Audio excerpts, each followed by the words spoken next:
करीब 6.5 साल के बाद जम्मू कश्मीर में विधानसभा के चुनाव हुए और यहां पर सरकार बनी।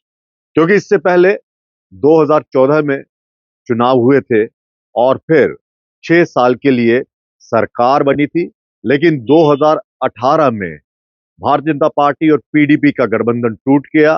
उसके बाद राज्य का पुनर्गठन होता है और जम्मू कश्मीर यूटी बनती है। तो कुल मिलाकर करीब 6 साढ़े 6 साल के बाद यहां पर लोगों के द्वारा चुनी गई सरकार बनी।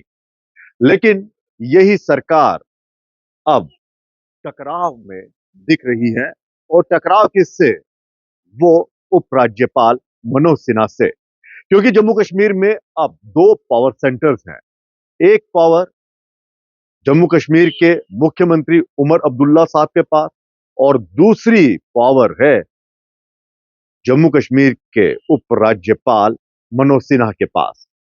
तो जाहिर सी बात है, जब दो पावरें आपस में टकराएंगी तो उसका क्या हश्र होगा, ये सबको पता है। और अब तो उमर अब्दुल्ला साहब ने भी इसका खुलासा कर दिया है। उन्होंने एक बयान में साफ कह दिया है कि शायद आने वाले दिनों में उपराज्यपाल के कई फैसलों पर टकराव हो सकता है या उनके द्वारा दिए गए या लिए गए फैसले पर उपराज्यपाल मनोज सिन्हा साहब भी आपत्ति जता सकते हैं। क्योंकि उन्होंने कहा है कि यहां पर जो पावर है वो दो है और जब दो पावरें होती हैं तो ये विनाशकारी रेसिपी है। उन्होंने कहा कि मैं कभी भी उपराज्यपाल के साथ पावर शेयर नहीं करूंगा क्योंकि ये विनाशकारी रेसिपी है। तो क्या उमर अब्दुल्ला साहब ये साफ करना चाहते हैं केंद्र को कि भाई, लोगों के द्वारा तो मैं चुना गया हूं, लोगों ने मेरी सरकार को चुना है, चुनाव हमने लड़ा है, तो जाहिर सी बात है पावर हमारे पास होनी चाहिए। लेकिन केंद्र सरकार ने कई ऐसी फैसले करने की पावर एलजी मनोज सिन्हा को दी है, जिसमें ब्यूरोक्रेट्स के, आप कह सकते हैं, तबादले, खासकर आईएएस या आईपीएस या यूपीएससी से जो पास करके यहां पर सेंटर की तरफ से यहां पर आए हुए हैं, उन ऑफिसर्स के तबादले वो एलजी साहब के पास है। रेवेन्यू जो है वो भी अभी तक एलजी साहब के पास है, यानी कि ब्यूरोक्रेट्स के पास है।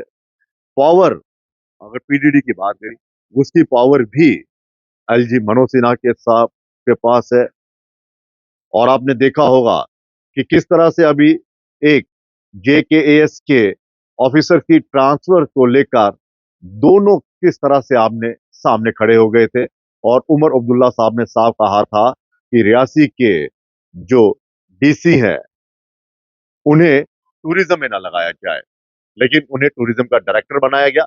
लेकिन दूसरे दिन ही उन्हें ट्रांसफर कर दिया गया और ट्रांसपोर्ट कमिश्नर बना दिया गया। आप सोचिए, ये वो पहला स्टेप है। यहां पर दिख रहा है कि उमर अब्दुल्ला और एलजी मनोज सिन्हा आमने सामने है। रेवेन्यू को लेकर भी अब आने वाले दिनों में कई ऐसे टकराव देखने को मिलेंगे।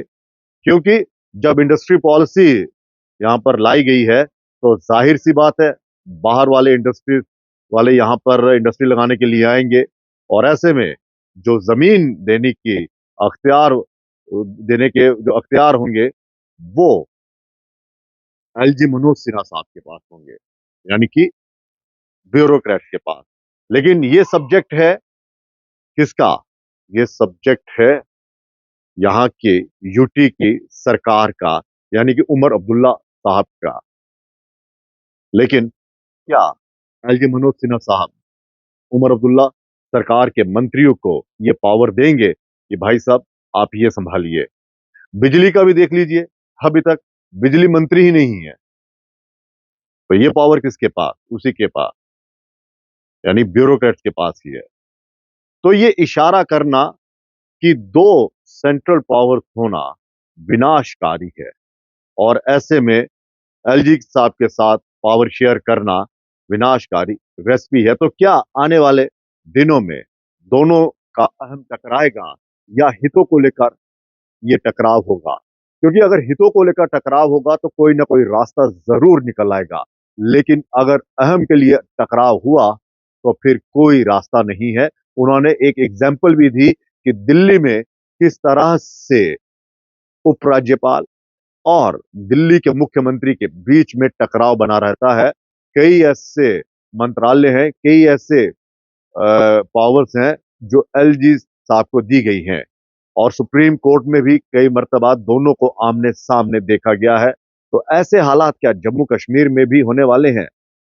लेकिन सवाल ये भी उठता है कि अगर सब कुछ मनोज सिन्हा साहब को यानी कि एलजी साहब को ही देना था, तो फिर जम्मू कश्मीर में ये चुनाव किस लिए हुए? क्या क्या लोगों को, जनता को बेवकूफ बनाया गया है कि भाई साहब देखिए, जम्मू कश्मीर जब राज्य था 2014 में चुनाव हुए थे, 10 साल के बाद आपको हम फिर से मौका दे रहे हैं। तो चलिए, ये आप झुंझुना पकड़ लीजिए और बजाइए और डंके की चोट पर कहिए कि सरकार हमारी है। लेकिन सरकार हमारी तो है, लेकिन क्या उस सरकार को फैसले लेने का अधिकार है? हालांकि लॉ एंड ऑर्डर की अगर हम बात करें, पुलिस की अगर हम बात करें, तो वो सही है, वो होम के पास ही रहनी चाहिए। क्योंकि जिस तरह से यहाँ पर हालात बने हुए हैं और आतंकियों से जिस तरह से लोहा लिया जा रहा है, तो शायद ये भी हो सकता है, ये भी एक आशंका जाहिर की जा सकती है कि जो मौजूदा सरकार है या पुरानी सरकारें रही हैं, उन्होंने आतंकवाद के खिलाफ सही लड़ाई नहीं लड़ी, तो इसीलिए हम ये अपने पास रखेंगे। लेकिन बाकी चीजों में तो डायरेक्ट जनता की इन्वॉल्वमेंट है, जनता के साथ जुड़े हुए मुद्दे हैं। तो अगर उन मुद्दों को हल करने के लिए पावर ही नहीं दी गई इस सरकार को, तो क्या फायदा? अभी भी ये सरकार एक डमी है, और शायद यही वजह है कि उमर अब्दुल्ला साहब पहले चुनाव ही नहीं लड़ना चाहते थे। उन्होंने साफ कहा था कि मैं कोई चपरासियों की ट्रांसफर करने के लिए थोड़ी ना चुनाव लड़ूंगा, यहाँ पर मुख्यमंत्री की वो हैसियत होगी। तो क्या उनको एहसास हो गया है कि यहाँ के मुख्यमंत्री की वही हैसियत है जो आपने आशंका जाहिर की थी, और इसीलिए अब आप खुलकर बयान दे रहे हैं और शायद केंद्र सरकार को आगाह कर रहे हैं कि भाई साहब, हमें भी कुछ दे दीजिए ताकि जनता हमारे पर भरोसा कर सके। तो ये ऐसा एक मुद्दा है जो आने वाले दिनों में जिसका टकराव जो है वो देखने को मिलेगा। वैसे भी बिजनेस रूल जो है अभी तक इम्प्लीमेंट नहीं हुए हैं, और पता ही नहीं चल रहा कि यहाँ पर आईएएस ऑफिसर एक बड़ा है या उमर साहब का ओहदा बड़ा है, किसकी चलेगी? क्या उमर अब्दुल्ला साहब इन जो बड़े बड़े कमिश्नर हैं या प्रिंसिपल सेक्रेटरी हैं, इनको ऑर्डर देने की पावर रखते हैं? इनको कुछ काम अगर कहा जाए या विभाग को लेकर कहा जाए, लोगों के हितों के फैसलों को लेकर कहा जाए कि भाई साहब ये फाइल आगे कीजिए, इस पर कोई डिसीजन डिसीजन लीजिए, जैसे अभी आपने देखा है कि कई ऐसे पेंडिंग कार्य हैं जो मुकम्मल ही नहीं हुए। क्या उमर अब्दुल्ला साहब और उनके मंत्रियों को फैसला लेने का हक है, या फिर सिर्फ यही कि हाँ, चल पड़े, वहां पर छापामारी कर दी, कोई सरप्राइज विजिट कर दिया, तो यहाँ पर माइक के सामने, मीडिया के सामने बड़े बड़े बयान दे दिए, लेकिन हकीकत में उन्हें ही मालूम है कि हम कुछ नहीं कर सकते। तो ये पावर की लड़ाई खत्म होगी? क्या लोगों के द्वारा चुनी गई सरकार को उसके अख्तियार मिलेंगे ताकि वो जनता की भलाई के लिए काम कर सके? और दूसरा उन्होंने कहा कि स्टेटहुड, और स्टेटहुड क्या मिलेगा?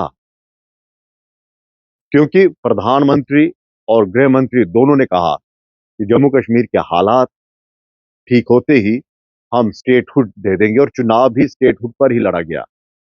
लेकिन जिसे भारतीय जनता पार्टी की बदकिस्मती ही कहे कि वो उस फिगर तक नहीं पहुंची जहां पर वो सरकार बनाती। यानी कि वो जादुई आंकड़ा जो था 46 का, वो नहीं हासिल कर पाई और वो सत्ता से बाहर है। क्या इससे देखते हुए ये अनुमान लगाया जा रहा है कि जम्मू कश्मीर को स्टेटहुड नहीं मिलेगा? क्योंकि कहा यह जा रहा था कि अगर भारतीय जनता पार्टी सत्ता में आती तो शायद स्टेटहुड मिल जाता। क्या यही कारण है? क्योंकि कब तक आप इसे यूटी में रहने देंगे, ये भी एक बहुत बड़ा सवाल है। भारतीय जनता पार्टी के नेताओं के लिए भी एक बहुत बड़ी चुनौती और यूं कहें कि उनका इम्तिहान है कि वो स्टेटहुड के लिए कब अपनी सरकार पर प्रेशर बनाते हैं। और अगर वो ये कहते हैं कि जब हालात सही होंगे तो ही स्टेटहुड मिलनी चाहिए, तो क्या भारतीय जनता पार्टी, जम्मू कश्मीर की भारतीय जनता पार्टी इकाई के नेता ये स्वीकार करते हैं कि जम्मू कश्मीर में अभी भी हालात जो हैं वो बद से बदतर हैं?